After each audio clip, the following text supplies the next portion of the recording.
خولەیە ڤۆلیبۆلê ya binavê Newroz li gundê Dekşûrî yê girêdayê bajarê Terbespiyê dest pê kir bi beşdariya 24 tîmên werzişê ji hemû bajar û gundewarên herêma Cizîrê û ji hemû pêkhatên deverê.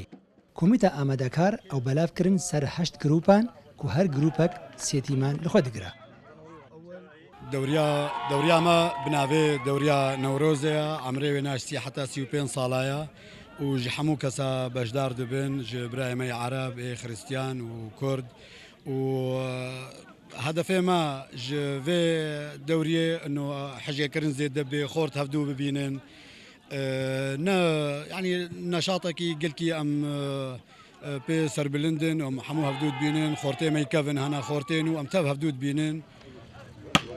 Li bênderên gund çar yarîgehên lîstikê hatin danîn û di heyama rojekê de ev xola dê bidawî bibe û ji hejmara 24 tîmên beşdar tenê du tîmên serkeftî têne xelatkirin. Her wiha hindek werzişvanên kevnar ku ji damezrênerên vê xoleyê bûn dê bêne xelatkirin.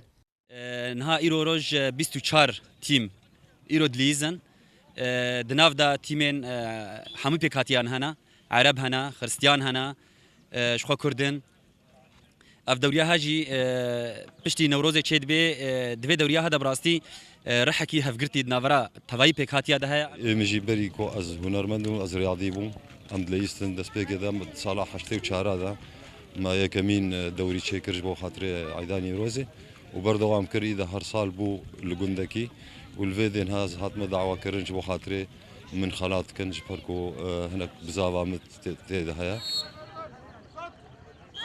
Ji sala 1984 ve piştî cejna Newrozê her sal li gundekî ji gundên herêma Cizîrê ev xoleya binavê Newroz tê li derxistin ku tê de tîmên gelêrî di nava pêşbirkeka werzişê de li ser xelata yekemîn dileyîzin her wiha dibe mîna festîvaleke nemayîşê ji werzişvanan re ku egera yaneyên deverê hindek werzişvanên zîrek li xwe bigirin.